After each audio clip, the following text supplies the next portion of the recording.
Back on the show is Terrion Ware. He's got another big fight. He's going to be taking on Tom Duquesnoy at UFC Fight Night 127 on March 17th. Terrion, what's going on, man? How are you? Man, I'm good, man. How's it going? It's going well. Now, am I assuming that Saturdays are like a relaxed day? Because you're rocking a pretty cool onesie right now. For those who don't know, what are you dressed up as right now? I have a BB-8 onesie from Star Wars. Super Nice. comfortable. Where'd you get something like that? That's very cool. It was actually in Target. Good stuff. As far as this matchup, I mean, it seemed like this fight came together pretty quickly. When did you find out about the matchup? About 3 weeks ago, I'd say. They asked me. I immediately said yeah. Okay. That's great. And this is your first time fighting outside the United States, if I'm not mistaken. Yeah, absolutely. Yeah. It's my first time actually going to Europe and just in general as well, too. So I'm pretty excited about that as well. Yeah, I was going to ask you about that.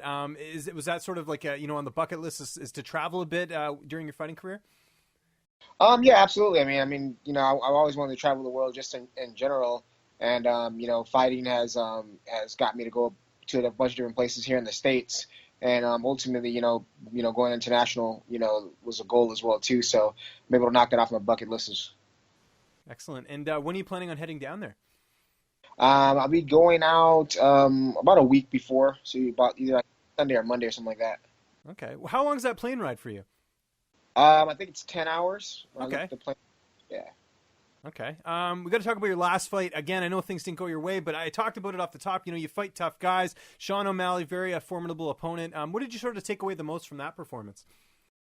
I feel like in the second round, I kind of caught my rhythm a little bit, and I hurt him a little bit, and I just stepped on the gas pedal a little too much, and I came out in the third round. It was just, I wasn't gassed, but my body was just feeling super heavy, and he had a little bit more in the gas tank. And even then, I felt like even in that round, it was still pretty close. I felt like it came down to the last minute where he was able to get some of those takedowns, and ultimately give him the win. And hats off to him, man. He's a tough opponent. It's a tough matchup. I felt great, but it's nothing where I'm going to go back and got to throw out completely with everything I did. I was very successful in that fight. Just some minor mistakes, and that I got to go back and fix. Now you're taking on Tom Duquesnoy. How do you feel like you match up against him? He's also coming off a loss, so this is a pretty exciting matchup right here. Yeah, I mean, our styles are actually pretty similar in terms of we both like to push forward. He likes to use elbows and knees a little bit more, whereas I like to use more of my hands and feet. He throws kicks as well too, but I think this is it's a dream matchup for the fans. I think it's going to be an exciting fight. I know he's out there from he's fought a lot in the Bama organization the UK, out there exactly. in London. So I know he's going to have a lot of supporters out there. I'm going to get a lot of boos and stuff like that, but I think at the end of the night, everyone's going to be cheering no matter what happens. I think it's going to be an exciting fight. I think potential fight of the night. And I'm just looking to go out there and, do what I always do, put on a show and, fight hard. And, hopefully this time I can come out with the win. You guys have a common opponent in Cody Stamen, and Cody was able to beat Tom in his last fight. That was the loss I was referring to. Do you sort of look at that fight as sort of a blueprint on how to beat Tom? Because it seemed like Cody really had all the answers, and Tom didn't really know what to do in that fight. Yeah, I mean, we watched that fight. I mean, you always want to watch the fights where, your opponent loses because you want to see what a guy did to exploit that. So we watched that fight very closely, and we've done some things, try to head us in that direction as well, too. I know he's watching the fight. I know he's going to try to, make some adjustments as well, too, to counteract that. So I'm not going into the fight expecting 100% wholeheartedly for those things to still be there. But those are some things that, we've looked at and, we plan on trying to exploit. And at the end of the day, I mean, it's all going to come down to improvisation inside of the cage as well. If something's not working, we're going to have to switch and go to something else. And, I know he's looking at my fights and probably thinking the same thing. So it's like always, it's a chess match. It's going to be just moves on moves. And whoever can come out, and execute the best is going to win the fight. So. Awesome. And who are some of the people helping you get ready for this fight? I got a lot of people over there for this fight. And that's one of the things that I had to change. Coming in that 4-fight win streak and getting into the UFC, I pretty much dominate the opponents, that I had, and I got complacent, and I was just, training the same place, training with the same people. Saying it wasn't getting very many different looks. This time around, I'm going down to Blackhouse MMA and training with those guys a lot. as well as staying at my main gyms, bringing guys in from all over. Going out to Fight Academy in Pasadena as well, going down to 10th Planet Jiu-Jitsu and training with those guys. There's a lot of guys, in this training camp where I'm getting different looks that I can emulate Tom, on the ground and on the feet. Now at Blackhouse, I'm imagining you're getting to train with guys like Albert Morales and Tommy Aaron and guys like that, as far as guys that are kind of in your weight class or whatever. Because that I imagine that's a pretty good list of training partners right there. Yeah. Albert's actually, he's fighting this Saturday, so he didn't really get a chance to train with him as much. But definitely, training down with Tommy, training down with Vinicius Zani down there at Blackhouse as well. He's getting ready to fight for the LFA title coming up soon at 135. He's great Muay Thai. He's been a great look for me as well. My guy Vince Quintero, he's always been in my camp. LFA star, rising star, 135. He's helped me out a lot on the ground as well as on the feet as well too. So, but just a lot of different guys, a lot of different Muay Thai guys I've been able to train with down there at Blackhouse as well. Papalona has a lot of good guys in terms of Muay Thai that he trains down there. So, it's been a lot of good looks.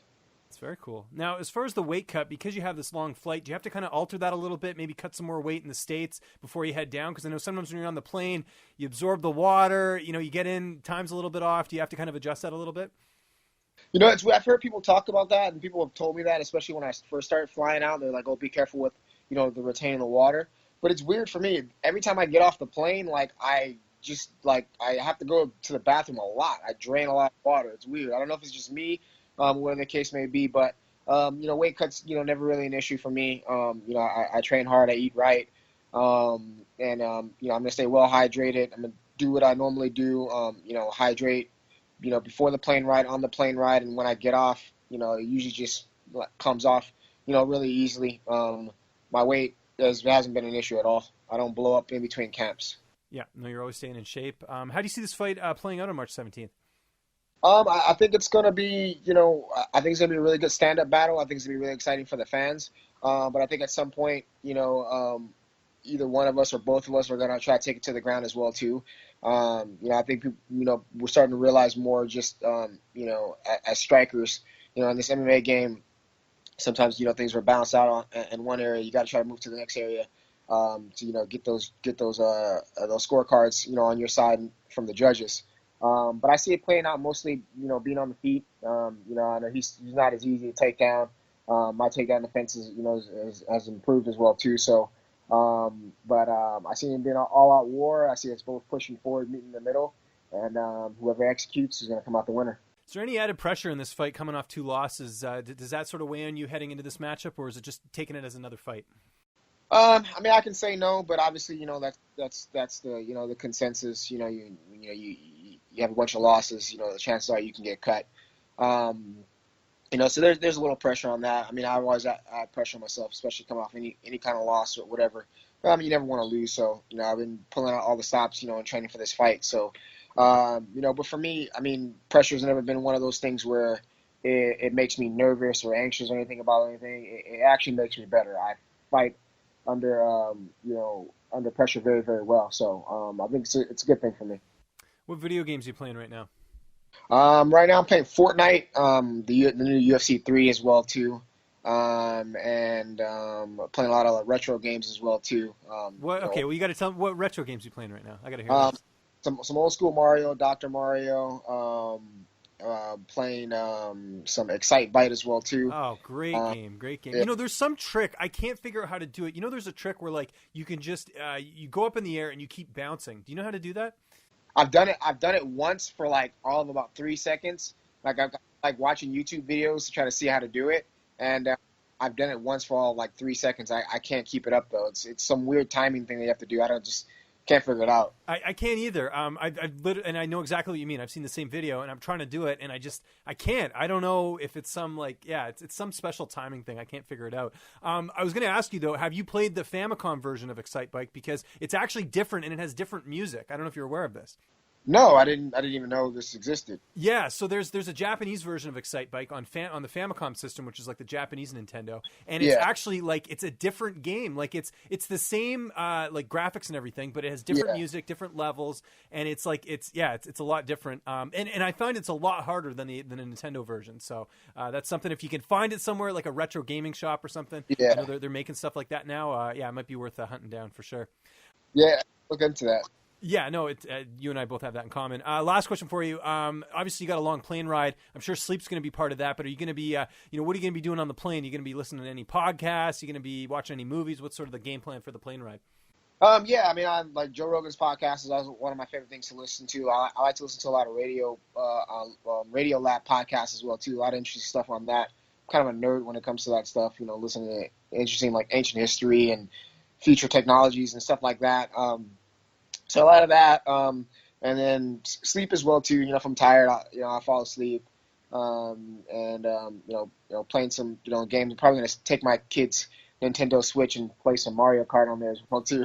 Nice, exactly, as a good father should. And everyone's got to check out this fight. It's UFC Fight Night 127 coming up here March 17th. Terrion, it's always good talking to you, man. Just remind people where they can find you on social media, I should say, and if you got any sponsors or shout-outs, the floor is yours. Yeah, hit me up on Instagram at @Flash_MMA_UFC. On Twitter, Flash MMA, and then on Facebook as well too, just TJ Flash Ware. Shout out to my sponsors, Reebok, taking care of me as well. Body Armor, sending me out some good stuff. No Foods, a lot of great products, stuff that tastes really good. You don't think is healthy for you, but there's actually a lot of protein in it. They've been great, and that's pretty much it for right now.